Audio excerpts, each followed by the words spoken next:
Olá, amigos, Edmar de Moraes, em mais uma transmissãozinha aqui para vocês. Hoje, completando praticamente 9 meses do governo Jair Bolsonaro. 9 meses do governo Jair Bolsonaro. Então, eu vou ler aqui um texto, né, da revista Isto É, um texto da revista Isto É, publicado aqui pelo site do IG, e que eu achei muito interessante. Então eu vou ler para os senhores, para que a gente possa fazer uma síntese do que vem sendo o governo Jair Bolsonaro e o que pode se transformar nos próximos meses, né? Então vamos lá, eu vou ler esta notícia. Bolsonaro e a ingovernabilidade. A rejeição em estabelecer um diálogo com o Congresso e ouvir a sociedade civil criou uma fratura na gestão Bolsonaro. 9 meses de crises. Assim pode ser definida a presidência de Jair Bolsonaro. E todas as crises foram criadas pelo governo, por ele mesmo. A fragilidade da oposição partidária e seu desinteresse em construir obstáculos reais ao Palácio do Planalto deram ao presidente a chance de colocar em prática suas ideias. Porém, a inexistência de um programa de governo fez com que a oportunidade fosse perdida. Eu sempre venho falando, a esquerda brasileira, a oposição, não tem feito uma oposição efetiva ao governo Bolsonaro.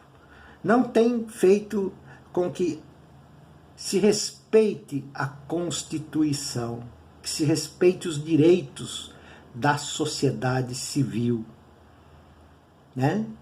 O embate há 9 meses vem se travando por conta de Lula livre.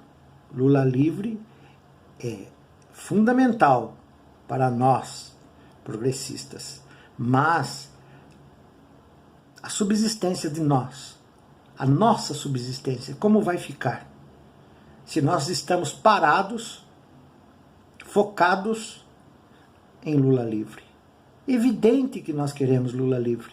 Evidente que nós queremos que as coisas saiam bem para o nosso presidente Lula. Evidente. Não há mais o que dizer. Agora tem que aguardar a resposta do Supremo Tribunal Federal. As questões estão aí surgindo a cada momento. Tem o livro de Janot, tem a retratação de Marcelo Odebrecht, tem mais diálogos, tem mais coisas que estão aí acontecendo. Bolsonaro se opondo que o STF pericie o material do Intercept, dos vazamentos. Mas tudo são questões que nós só temos uma forma. Ou saímos às ruas reivindicando, ou mudamos um pouquinho a pauta, deixar para ser resolvido por quem é de competência, e vamos lutar por nós. Precisamos lutar um pouquinho por nós, sociedade civil, comuns. Isso é o que precisamos fazer. Essa é minha opinião. E continuar defendendo o Lula livre, sim. Ele faz pauta na nossa ideia progressista, que a justiça seja feita, mas uma justiça de direito, constitucional. A Constituição está aí e nos garante esse direito.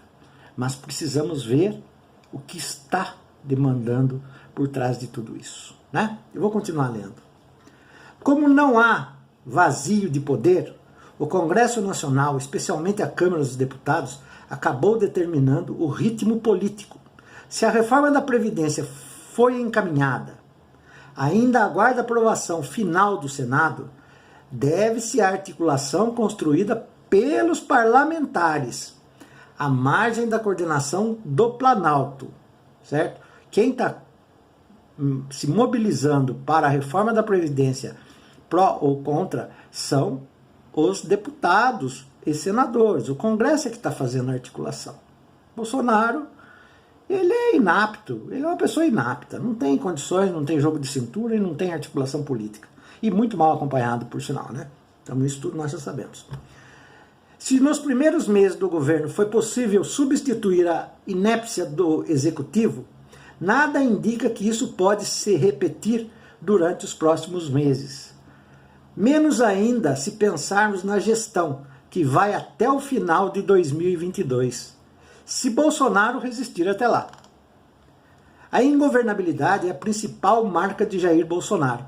A rejeição a fazer política no sentido republicano, a estabelecer um diálogo construtivo com o Congresso Nacional, a ouvir a sociedade civil, criou uma fratura que foi crescendo ao longo dos meses. O pior é que o presidente não sinaliza pretender alterar a estratégia de sempre, de buscar o confronto. Pelo contrário, indica que vai continuar o embate, questionando as instituições e atacando o Estado democrático de direito. Acredita que, solapando as bases da Constituição de 1988, abrirá condições para governar sem amarras legais, ou seja, governar fora da Constituição. Isto significa que para ele a institucionalidade é um obstáculo, a Constituição é um obstáculo para Bolsonaro. E é mesmo, graças à ordem legal construída desde a promulgação da Carta Magna, as antigas aventuras golpistas estão dificultadas pelo arcabouço democrático, produto de uma longa luta que, sem exagero, pode ter seu início lá na primavera, na Primeira República, além do que o panorama mundial e mesmo da América Latina. Não é mais propício aos regimes ditatoriais. Em vez de atacar a democracia e o arcabouço das garantias jurídicas arduamente criadas, o presidente precisa encontrar o seu caminho para Damasco. É imprescindível para que o Brasil tenha condições de enfrentar e vencer os graves problemas nacionais, a conversão de Jair Bolsonaro à democracia, ele tem de encontrar o seu caminho para Damasco. Os ataques sucessivos às instituições poderão conduzir o país a uma grave crise política com terríveis consequências econômicas. É fundamental que as forças políticas, as lideranças empresariais e a sociedade civil tomem a iniciativa de dar um brado de alerta antes que seja tarde. Ou seja, se nós não tivermos conduta de um povo que sabe o que quer, que respeita, que é democrático, que respeita a sociedade civil, que respeita as classes sociais, que respeita os nossos direitos conquistados por longo tempo, travado grandes lutas, grandes desordens pela nação, de estarmos no fundo do poço, nos recuperarmos. Sabe o que vai acontecer? Nós vamos voltar para o fundo do poço em muito breve. Em muito breve nós estaremos no fundo do poço. Já estamos desacreditados. Já estamos desacreditados. O que mais falta para nos afundar? O que mais falta? Se é possível se afundar mais, é aumentar o desemprego, tirar os benefícios que foram construídos com muita luta, já tiraram os direitos trabalhistas, já estão tirando agora a nossa previdência, e que mais vão tirar? Daqui uns dias estarão cobrando a consulta no SUS. É um governo extremamente radical, radical ao extremo, a direita ao extremo, aonde o capital é a voz que demanda, é a voz que manda, é a voz que nos obriga a, como diz o menino do clique política, nos acoelharmos diante da situação e não termos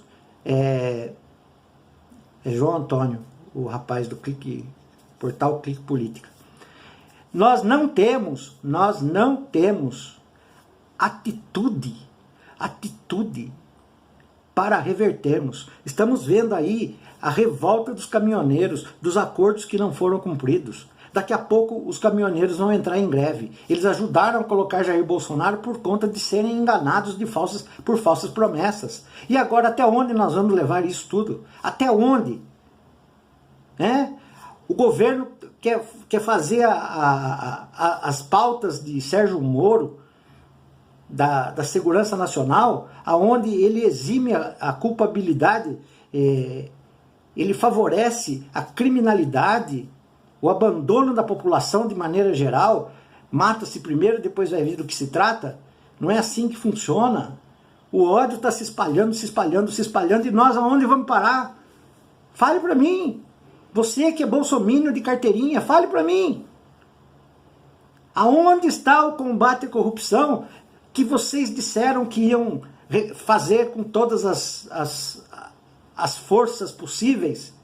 Se vocês estão aí diante de um governo corrupto que segura o próprio processo de investigação contra Flávio Bolsonaro, as milícias, morte de Marielle, etc, etc, etc, etc, que não vale a pena ficar aqui narrando, que todo mundo já sabe. Este é o governo? Este é o governo escolhido pela maioria do povo brasileiro? O povo é quem manda, o povo põe, o povo tira. Mas um povo acoelhado, como diz João Antônio, acoelhado, não tira ninguém. Jair Bolsonaro é lobo em pele de cordeiro. Ele é um autoritarista de carteirinha. Aquele que, se aplicar o golpe no Brasil, estaremos todos nas mãos dele e de sua família e, quiçá, das milícias cariocas. É isso. Ponham a mão na consciência e pensem. Pensem, principalmente os bolsominions. Eu ajudei a destruir o Brasil. Lula livre, sempre deu um show na entrevista com os russos. Deu um show de conhecimento de geopolítica, de economia, de tudo. Vocês deveriam se render à palavra de Lula. Ele é o cara. E sempre será. Tchau, pessoal.